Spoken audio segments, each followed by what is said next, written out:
Dakar, 1er avril 1966, premier festival mondial des arts nègres.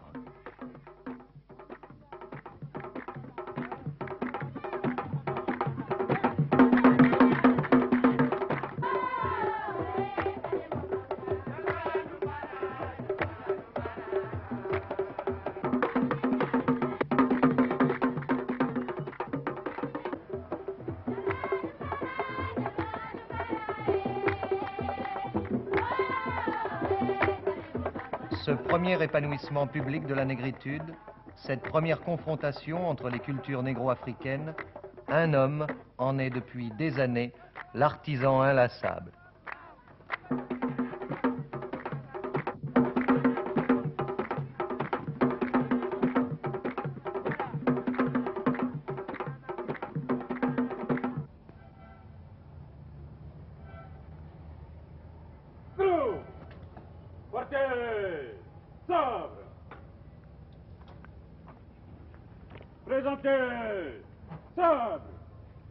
Je m'appelle Léopold Sédar Senghor.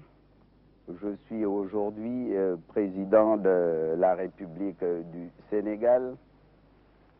Je suis né à Joal, Sénégal, région de Thiès, département de Mbour, en 1906, de parents sérères. Mon père, qui était commerçant, s'appelait Basile Diogoy Senghor, et ma mère, Nilan Bahoum. Je suis entré dans la politique tout à fait par hasard. C'était en octobre 1945. J'étais boursier du CNRS et j'étais chargé de mener au Sénégal une enquête sur la poésie populaire.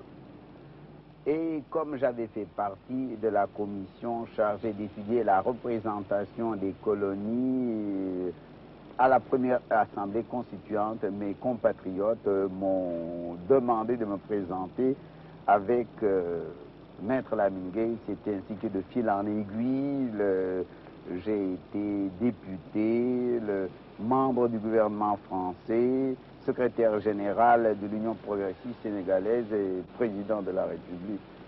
C'est décevant la politique parfois, et surtout quand on est chef de parti et chef d'État, on a l'impression d'être seul, d'une très grande solitude.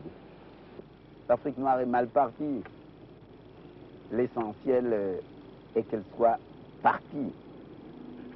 Vous savez, l'Europe a mis longtemps à partir, nous aussi. Nous mettrons longtemps à partir, je dis par exemple pour le Sénégal. Et je dis à mes compatriotes, il nous faudra une génération pour ne pas nous passer d'assistance technique. Et une génération, c'est le minimum. Tenez encore. La France, l'Europe en général, les nations européennes ont mis 100 ans pour scolariser complètement. J'ai fait mon service militaire avec des Français qui étaient illettrés et j'avais une bonne à Paris qui était illettrée. Et comment voulez-vous qu'en 10 ans, notre taux de scolarisation soit porté à 100%? À Pompidou, j'ai été reçu à l'agrégation, mais auparavant collé à l'école normale Georges Pompidou, lui qui était brillant en tout, a réussi. Je l'ai connu au lycée Louis-le-Grand. Nous préparions en même temps et le concours d'entrée à l'école normale supérieure et la licence S-Lettres. J'étais placé à côté de lui à l'étude. C'était mon meilleur ami avant qu'il ne fût Premier ministre. Quel âge a votre fils, Monsieur le Président? Il a 7 ans depuis le mois d'octobre, depuis le 17 octobre. Et il va en classe? Il va en classe, il est en 9e. Je ne demande pas s'il travaille bien. Ah si, je dois dire qu'il travaille assez bien. Il a été 10e sur 34, je crois, les 2 derniers mois. Sur 32, sur 32, il est modeste. Vous voulez en faire un homme politique? Ah non, surtout pas. Surtout pas. Je voudrais en faire un professeur et sa mère un polytechnicien. Il est vrai qu'il a sans doute de l'atavisme normand puisqu'il est bon en calcul. il n'a pas hérité de moi sur ce plan-là. Ce n'est pas un peu difficile pour vous de concilier la vie familiale et la vie d'un homme politique?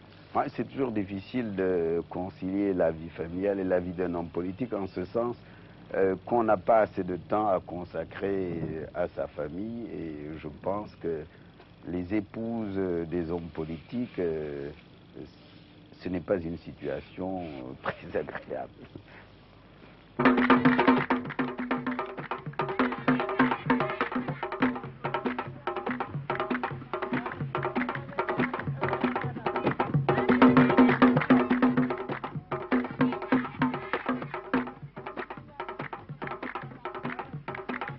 J'ai connu André Gide par hasard.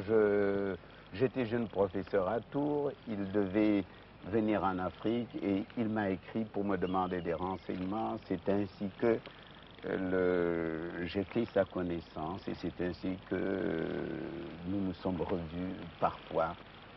J'ai surtout fréquenté les peintres et les poètes au moment de l'occupation. Ainsi, j'allais souvent au Café de Flore où j'ai rencontré Jean-Paul Sartre. J'allais parfois chez Pablo Picasso et surtout j'ai connu des jeunes poètes comme Pierre Emmanuel, René Char, etc. Je parle des jeunes poètes, évidemment, maintenant ils ont la cinquantaine. Mais depuis que je suis plongé dans la politique, je fréquente beaucoup moins les écrivains, les artistes pas. Mais ce n'est pas un mal peut-être. Je pense qu'on n'a pas un intérêt particulier à connaître particulièrement l'écrivain, car l'œuvre dépasse de beaucoup l'homme. L'œuvre, c'est un fruit de l'imagination et du cœur, et ce n'est pas lié aux anecdotes de la vie quotidienne. Dans notre esprit, le Festival mondial des arts nègres doit être une défense et illustration de la négritude. Nous voulons affirmer d'abord qu'il y a une négritude, c'est-à-dire des valeurs propres à la civilisation négro-africaine. Deuxièmement, que ces valeurs, n'est-ce pas, non seulement ont joué leur rôle dans le passé, au moment de la découverte de l'art nègre par des peintres comme Picasso, Derain, Braque, Vlaminck, mais qu'actuellement encore dans les œuvres de nos jeunes, par exemple de l'École nationale des arts du Sénégal, qu'actuellement les valeurs de la négritude peuvent être des éléments fécondants dans cette civilisation de l'universel. Et si vous aviez le temps, il faudrait visiter notre École nationale des arts. Vous verrez des jeunes peintres, des jeunes graveurs, des jeunes sculpteurs dans ce moment de jaillissement du génie propre de la race, avec un sens de l'image, un sens du rythme, un sens du symbole véritablement étonnant. Et moi, je suis réconforté quand je vois cela. Actuellement, nous sommes en train de créer une école musicale sénégalaise. Nous avons achevé maintenant une messe sénégalaise et nous tâchons de faire actuellement ce que les Russes, pour prendre cet exemple, ont fait en leur temps. Nous prenons des formes traditionnelles de musique européenne, symphonie, concerto, et nous y mettons de la matière négro-africaine.